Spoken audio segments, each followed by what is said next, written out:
Hello friends, next हम form के अंदर बात करने वाले हैं प्लेस होल्डर एट्रीब्यूट्स के बारे में।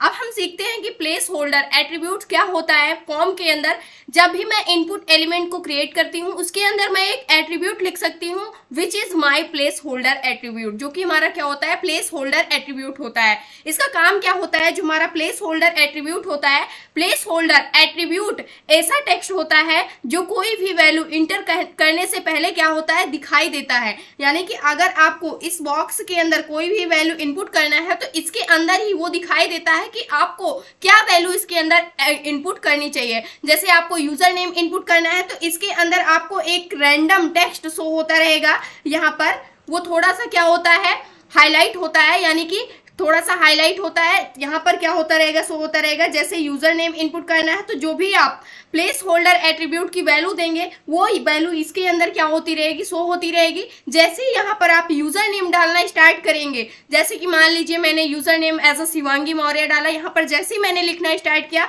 जो ये पहले का हमारा रैंडम टेक्स्ट होता है ये क्या हो जाता है, गायब हो जाता है। तो यही काम होता है हमारे प्लेस होल्डर एट्रीब्यूट्स का, जो कि मोस्ट इंपॉर्टेंट है। अगर हम आपको फॉर एग्जाम्पल के लिए दिखाएं तो आप यहाँ पर गूगल पर अगर आप देखें तो यहाँ पर गूगल के अंदर जैसे सर्च गूगल और टाइप अ यूआरएल, यहाँ पर आपको क्या दिख रहा है, एक यहाँ पर प्लेस होल्डर एट्रीब्यूट्स की हेल्प से यहाँ पर ये टेक्स्ट इनपुट किया गया है जो कि एक रैंडम टेक्स्ट है। जैसे ही मैंने इस पर क्लिक कर दिया, जो भी मुझे सर्च करना है वैसे ही वो क्या हो गया, वो हट गया। यानी कि जो रैंडम टेक्स्ट में दिख रहा था ये क्या हो जाता है, हट जाता है।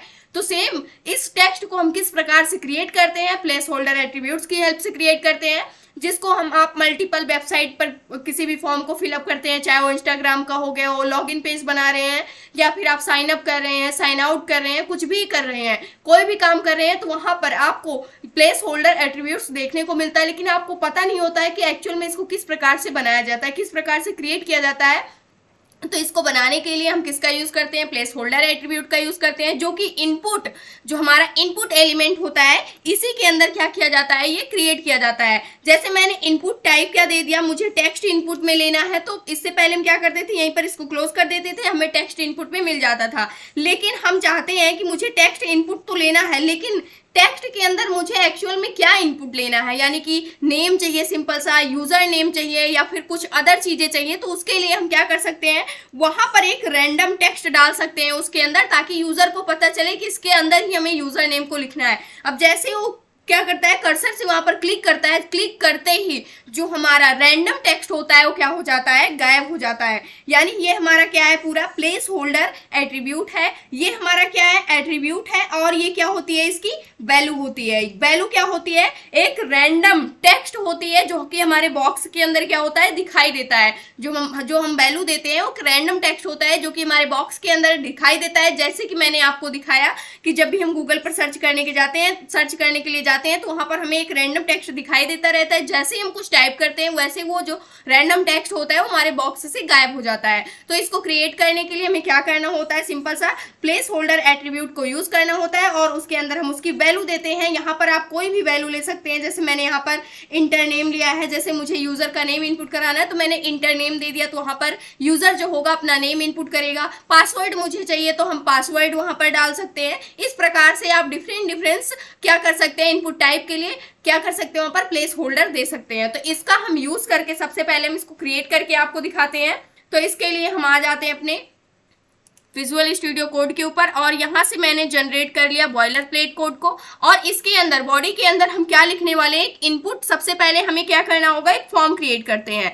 तो यहाँ से मैंने फॉर्म को क्या कर लिया, फॉर्म टैग की हेल्प से, क्योंकि फॉर्म के अंदर ही हम क्या करते हैं, इनपुट एलिमेंट को क्रिएट करते हैं। तो यहाँ से इनपुट एलिमेंट को मैंने क्रिएट कर लिया जो कि एक सिंगल एलिमेंट होता है। इसके अंदर सबसे पहले मुझे किस टाइप की वैल्यू को इनपुट कराना है, तो इनपुट का टाइप हमारे पास क्या होने वाला है, जो इसका टाइप होने वाला है, मैं टेक्स्ट इनपुट लेना चाहती हूँ। उसके बाद टेक्स्ट इनपुट लेना चाहती हूँ। अगर मैं इतना सेव करके आपको दिखाऊं तो यहाँ पर आप अगर देखें तो इसका पेज, मैंने वेब पेज को ओपन कर लिया है, तो यहाँ पर आपको कुछ भी नहीं शो हो रहा है, लेकिन मैंने टाइप दिया है तो इतना मुझे पता है कि यहाँ पर क्या इनपुट करना है, मुझे कोई भी, तो यहाँ पर टेक्स्ट इनपुट करना है। लेकिन मैं चाहती हूँ इसके अंदर पता चले मुझे एक्चुअल में क्या इनपुट करना है। जैसे कि मान लो मैंने यहाँ पर फॉर्म के अंदर ही एक यहाँ पर हम मैसेज दे देते हैं यूजर नेम का, तो यूजर नेम हमें यहाँ पर डिस्प्ले होता रहेगा कि यूजर नेम हमें इनपुट करना है। लेकिन जैसे ही मैंने रिफ्रेश किया, इस पर क्लिक करने पर कुछ भी नहीं हो रहा है। इसके अंदर जब क्लिक करेंगे तभी यहाँ पर यूजर नेम हम इनपुट ले सकते हैं। लेकिन मैं चाहती हूँ इस बॉक्स के अंदर हमें क्या होता रहे, एक रैंडम टेक्स्ट डिस्प्ले होता रहे जो कि क्या हो, हाईलाइट हो, यानी कि लाइट कलर में हो। लाइट कलर में वो हमें क्या होता रहे, शो होता रहे। तो इसके लिए हम क्या करते हैं, प्लेस होल्डर एट्रीब्यूट का यूज करते हैं इनपुट के अंदर।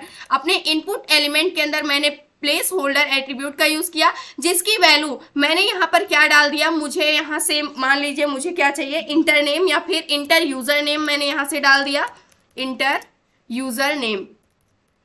यूजर नेम मैंने यहाँ से एक रैंडम टेक्स्ट डाल दिया। अब ये टेक्स्ट क्या होगा, मेरी बॉक्स के अंदर क्या होता रहेगा, डिस्प्ले होता रहेगा। अब जैसे ही मैंने इसको रिफ्रेश किया, वैसे ही आप देख सकते हैं जो कि लाइट कलर में यहाँ पर हमें क्या डिस्प्ले हो रहा है, इंटर यूजर नेम। तो यहाँ पर जो यूजर होगा, जो इस फॉर्म को फिलअप कर रहा होगा, उसे देखते ही पता चल जाएगा कि यहाँ पर हमें क्या इनपुट करना है, यानी क्या डेटा फिल करना है। तो जैसे ही मैंने इस पर क्लिक किया और जैसे ही मैंने लिखना स्टार्ट किया, वैसे ही जो हमारा टेक्स्ट था, जो रैंडम टेक्स्ट था, वो क्या हो चुका है, गायब हो गया है। तो इस प्रकार से हम किसका यूज करते हैं, प्लेस होल्डर एट्रीब्यूट का यूज करते हैं।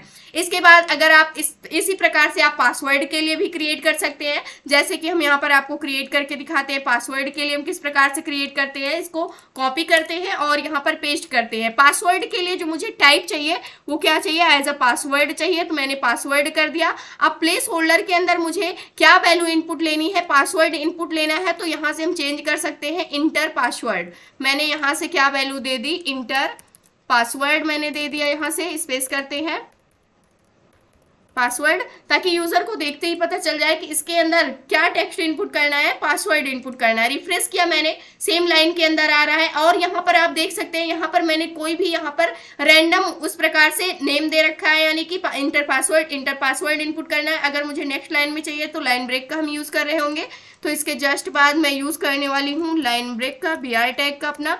तो हमारा नेक्स्ट लाइन में सारा डेटा आ जाएगा। यहाँ से हम रिफ्रेश करके आपको दिखाते हैं, तो नेक्स्ट लाइन में आ चुका है। मैं चाहती हूँ इसके पहले कुछ टेक्स्ट हमें दिखाई दे जो कि हमारे इनपुट का पार्ट नहीं होता है। ये अलग से एक टेक्स्ट हम देते हैं। मैंने यहाँ पर दे दिया पासवर्ड, यानी कि पासवर्ड यहाँ से मैंने दे दिया, ताकि ये टेक्स्ट भी हमारे साथ क्या हो जाए, यहाँ पर प्रिंट हो जाए। तो इसके साथ में पासवर्ड आ गया।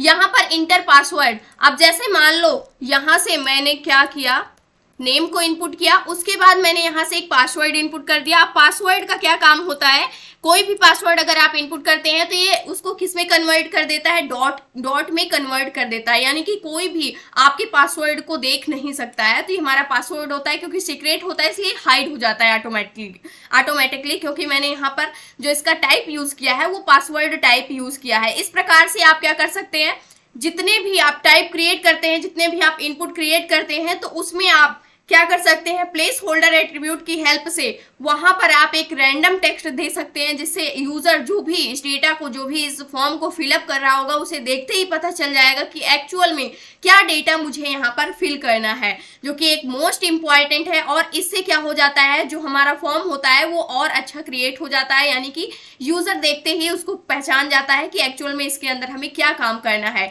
इसीलिए अगर आप देखें तो यहाँ पर जो हमारी बड़ी बड़ी वेबसाइट्स होती है, जैसे हमारी गूगल की ही ले लीजिए, यहाँ पर क्या किया गया है, यहाँ पर प्लेस होल्डर एट्रीब्यूट का यूज किया गया है, जैसे सर्च गूगल, यहाँ पर भी आपको दिख रहा है। इस प्रकार से और भी बहुत जगह ऐसी है जहां पर आपको ये देखने को मिलता है, लेकिन आपको पता नहीं होता है कि इसको किस प्रकार से क्रिएट किया जाता है। तो HTML में ये प्लेस होल्डर एट्रीब्यूट की हेल्प से इसको क्या किया जाता है, क्रिएट किया जाता है। तो सिंपल सा जितने भी मैंने इनपुट टाइप बताए हुए हैं, हर सभी में आप इसका क्या कर सकते हैं, यूज कर सकते हैं।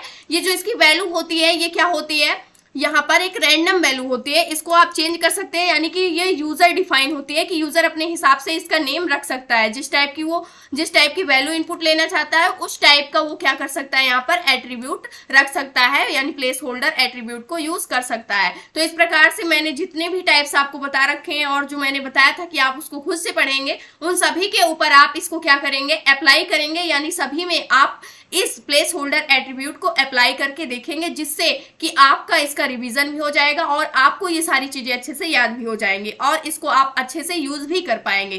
तो ये था आज का हमारा टॉपिक। आई होप दोस्तों अगर आज की इन्फॉर्मेशन आपको अच्छी लगी हो तो प्लीज वीडियो को लाइक करना, चैनल को सब्सक्राइब करना और दोस्तों के पास शेयर करना।